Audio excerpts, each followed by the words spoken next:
살아계신 아버지 하나님 감사합니다. 지극히 담대하고 극히 강하고 담대할 수 있도록 여호수아의 일평생을 붙들고 그를 통해서 하나님 영광 받아 주셨듯이 이제 우리가 가야 될 현장, 2025년의 현장 두렵습니다. 그리고 또 혼란스럽습니다. 또 그 가운데 여러 가지 문제와 사건들이 벌써 우리의 귓가에 들립니다. 그러나 내가 무엇을 보기보다 하나님을 먼저 보고 무엇을 듣기보다 하나님 말씀을 먼저 청정하며 무엇을 말하기보다 하나님을 찬양하는 입술이 되고 기도하는 심령이 되어질 수 있도록 여호수아처럼 하나님께서 붙드시고 인도하여 주옵소서. 이번 한 주간 또 일평생을 살아가는 가운데 우리 모든 동역자들이 믿음이 나눠지고 신앙이 고백되어지고 그 속에서 하나님께 최고로 예배와 영광의 자리에 함께 동역할 수 있도록 주님 역사해 주옵소서. 믿고 감사드립니다. 예수 그리스도 이름으로 간절히 기도합니다. 아멘. 오늘 제목은 두려움을 딛고 일어서는 용기입니다. 두려움을 딛고 일어서는 용기. 두려움의 엄습한 두려움의 무서움 때문에 자빠 넘어져서 퍼져 있는 것이 아니라 그 두려움이 없는 게 아니습니다. 있습니다. 있기 때문에 그 두려움을 밟고 넘어서야 되죠. 두려움에 먹히고 사로잡히는 게 아니라 그 두려움을 뛰어넘는 거죠. 밟고 사뿐 뛰어넘는 용기가 우리에게 필요합니다. 왜 그렇습니까? 여러분, 오늘 인간관계만큼 쉽지 않은 게 없고 또 개인의 여러 가지 핸디캡으로 내 성향적인 부분만큼 잘 풀리지 않은 문제가 없습니다. 근데 우리 아까도 같이 나눴던 것처럼 여호수아에게 장점과 단점, 여호수아에게 축복과 그리고 고난이 동시에 있는 것은 모세라는 인물 때문이죠. 자, 오늘 본문 1장 1절에 보면 여호와의 종 모세가 죽은 후에 여호와께서 모세의 수종자 눈의 아들 여호수아에게 말씀하여 이르시되, 여호수아 1장 1절의 시작은 뭐냐면 여호수아에게 말씀하는데 여호수아를 어떻게 표현하냐면 모세는 하나님의 종이고 여호수아는 모세의 수종자, 모세의 비서라는 겁니다. 그렇게 처음에 시작합니다. 근데 여러분, 저 여호수아 맨 끝 24장 가보겠습니다. 24장 여호수아가 죽는 걸로 여호수아서는 마무리하는데요. 여호수아 24장 가보겠습니다. 29절 같이 한번 읽겠습니다. 맨 마지막에 여호수아의 사망으로 그칩니다. 자, 여호수아 24장 29절 다 찾으셨으면 같이 읽겠습니다. 이 일 후에 여호와의 종 눈의 아들 여호수아가 110세에 죽음에, 그렇죠? 이 일 후에 여호와의 종 눈의 아들 여호수아가 110세에 죽음에. 1장 1절은 뭡니까? 여호와의 종 모세가 죽은 후에. 그때는 여호와의 종 모세가 죽은 후에 여호수아는 모세의 종이었단 말이에요. 모세의 수종자, 모세의 비서였단 말입니다. 근데 이 일 후에 하나님께서 나의 종, 여호와의 종 여호수아가 죽는다고 말합니다. 110세에 죽는다고. 이 여호수아가 언제 여호수아 됩니까? 그 인생을 살고 마지막 때. 우리가 처음에 잘 나가다가 내리막길을 가는 사람이 아니라 처음에는 주저할 수도 있고 실수할 수도 있고 두려울 수도 있는데 끝에 가서 하나님께 인정받는 자가 된다. 그것이 빛나는 것이죠. 우리가 바라봐야 될 것은 그겁니다. 잘 나갔다가 자빠지는 사람이 아니라 지금은 비록 연약할 수 있지만 맨 끝에 최종적으로 하나님께 영광 돌리고 하나님께 인정받고 하나님께 쓰임받는 사람, 그 사람이 멋진 사람이죠. 우리 서로 포럼을 하고 나눌 때도 우리 끝까지 지키자. 끝까지 하나님께 인도받고 하나님께서 나의 나 된 것은 하나님의 은혜라고 고백할 수 있는 사람이 되자라고 하면서 서로가 서로에게 처리처리 날카롭게 서로 연마하는 것처럼 서로 윈윈할 수 있는 사람이 되는 것이 동역자이고 우리가 만난 가운데 필요한 것입니다. 여러분, 오늘 본문에 보면 이렇습니다. 모세가 죽고 나서 고민이 많죠. 왜냐하면 모세라는 이름 자체의 브랜드가 엄청 셉니다. 왜냐하면 모세가 백성들을 딱 지도해서 인도하잖아요. 그러면 광야길을 갈 때 모세가 있을 때는 백성들이 안심을 해요. 그만큼 지도력이 탁월했어요. 왜 탁월했냐면 기본적으로 모세의 나이가 2배 이상입니다. 2배 이상이고 백성들이 가나안 땅에서 들어가기 전에, 가나안 땅 들어가기 전에 이집트 애굽에서 나와서 가나안 땅 가기 전에 약 40년을 미디안 광야에서 지내야 되잖아요. 모세는 이미 40살 때 나와서 80살 될 때까지 40년을 먼저 한번 살았던 사람입니다. 그러니까 다른 사람은 다 처음인데 이 사람은 손바닥 보듯이 뻔한 거예요. 그러니까 모세가 이리로 가자 저리로 가자 여기에 물러온다 저기에 조심해라 하면 다 맞는 거예요. 그러니까 뭐 할 말이 없어요. 인생 2회차 두 번이나 살았죠. 똑같은 그 현장을 누구보다 잘 알죠. 그러면서도 나이도 많죠. 또 원래부터 모세는 학력도 좀 있습니다. 왕궁에서 자라가지고 이 귀족입니다. 그리고 배운 것도 헤스페리오 제국대학에서 배웠으니까 모든 게 출중한 사람이니까 그냥 범접할 수 없는 거죠. 문제는 그렇게 인생 2회차가 되는 40세 때까지 하나님께서 광야 대학을 보내서 한번 팍 이렇게 고난을 당했을 게 다르죠. 그러니까 모세가 유순해졌던 겁니다. 막 이렇게 나선 게 아니라 하나님께 엎드릴 수 있었던 사람이 됐던 거죠. 그러니까 사람들이 볼 때는 모세를 대체할 사람이 있느냐? 어려워요. 여러분 조직이 그게 힘든 겁니다. 대체 인력이 없으면 어렵습니다. 그 사람이 아무리 좋아도 원래 진짜 지도자는 모세가 잘했던 겁니다.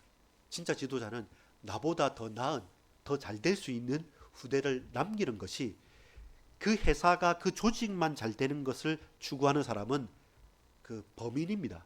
진짜 지도자는 다른 겁니다. 여러분 제가 저 외국계 기업 중에 한국의 지사를 딱 만들고 할 때 인터뷰를 한다 그래요. 그러면 그 외국계 그 큰 다국적 기업이 한국의 지사를 세워서 뭔가 사업을 할 때 그 중에서는 외국인이 사장을 할 수도 있지만 웬만해서는 뭐뭐뭐 구글 코리아든지 뭐뭐뭐 무슨 코리아 이런 곳을 보면 한국 사람이 대표를 한단 말입니다. 그때 인터뷰하면서 뭐 하는지 압니까?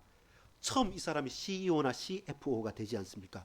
그러면서 자신의 역할이 뭐냐면 매출 뭐 10%, 20% 두 배 성장이 아니라 그것과 똑같이 당신이 계약 기간 5년, 10년 동안에 이 구성원들 중에서 당신보다 뛰어나거나 적어도 당신만큼 할 수 있는 사람을 후계자로 키워라. 그것이 그 사람의 미션이에요. 그렇게 주는 겁니다. 그 당대만을 위한 게 아니라 반드시 회사를 키우는 것과 동시에 그 다음에 될 수 있는 후계자, 리더십 그룹들을 몇 명을 키워라. 그러면 당신이 그만둘 때 이 중에 한 사람 택할 거다. 이것이 좀 단순하게 한 세대 뭐 한 몇십 년 가는 게 아니라 100년, 200년, 300년을 넘어서 전 세계로 그 경영을 하는 다국적 기업만 하더라도 CEO 한 사람 딱 뽑을 때 이미 뽑을 때 그 사람한테 주는 미션이 그겁니다. 당신 그만두는 계약 기간 내에 이런 사람을 세워라. 그것이 그 사람한테 주는 비전이니까요. 마찬가지로 여호수아는 두려운 겁니다.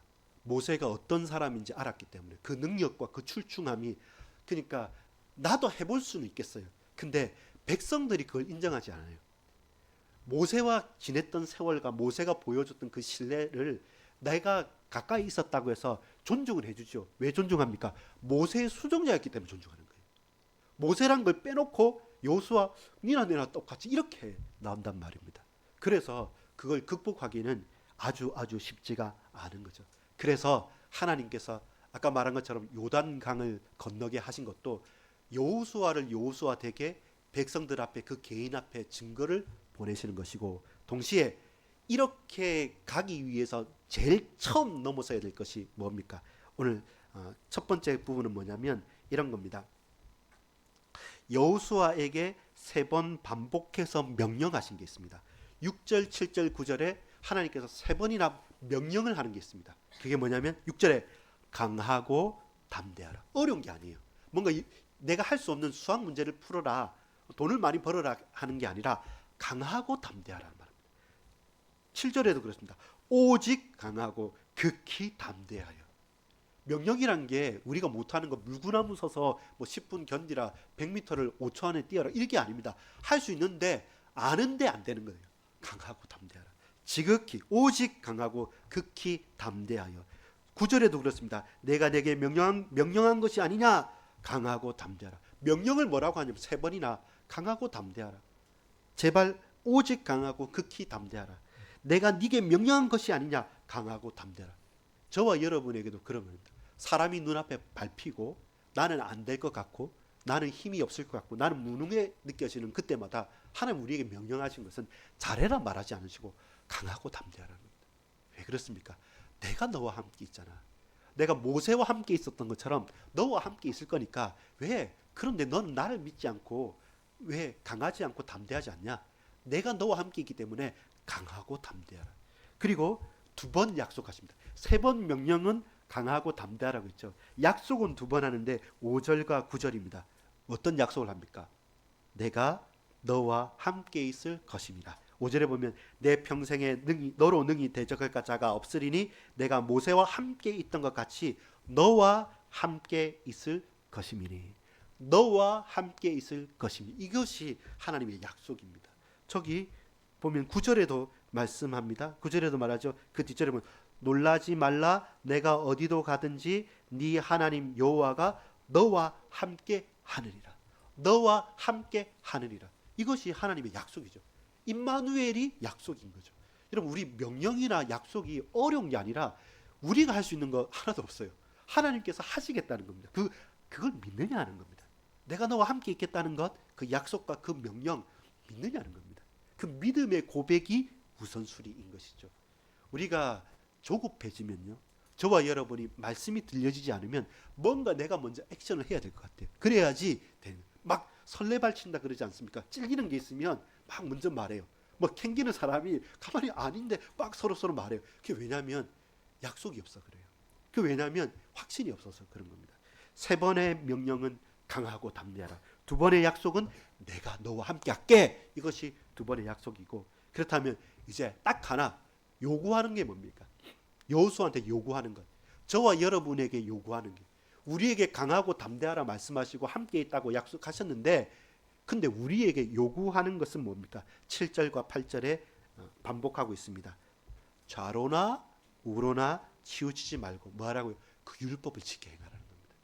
막 내가 듣고 싶은 말, 내가 하고 싶은 것만 해가지고 이거 하나님 뜻이라고 하면서 그냥 하나 단어 하나 떼가지고 이렇게 하는 게 아니라 이 전적인 하나님의 말씀 율법을 좌로나 우로나 치우치지 말고 있는 그대로 우리가 아는 그대로 액면가 받아서 그걸 지켜 행하는 것입니다.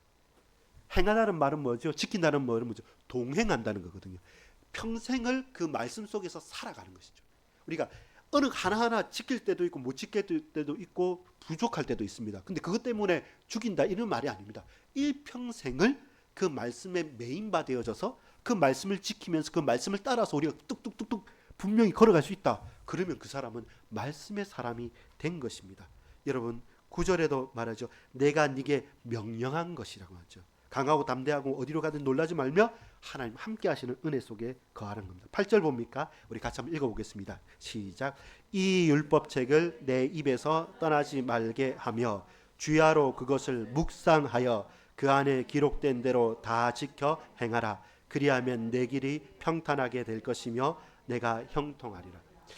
여러분 길을 평탄하게 만들고 형통하려면 좋은 길로 가고 넓은 길로 가야 되죠. 근데 가나안 땅의 길이라는 게 척박하고 넓은 길도 아니고 좋은 길도 아니고 강도 건너야 돼요. 근데 이것이 이 강이 이 여리고 성이 이 계곡들이 어떻게 평탄해집니까? 말씀을 지키고 말씀을 따라가면 그것이 허물어지기도 하고 평탄해지기도 하고 열리기도 하는 것입니다. 하나님 우리에게 요구하시는 것 말씀을 지켜 행하는 것. 말씀을 들을 귀가 있고 말씀을 고백할 심령이 있고 말씀을 이룰 수 있는 손과 발이 있으면 그 말씀을 따라서 나아가는 것입니다. 그건 한 가지예요.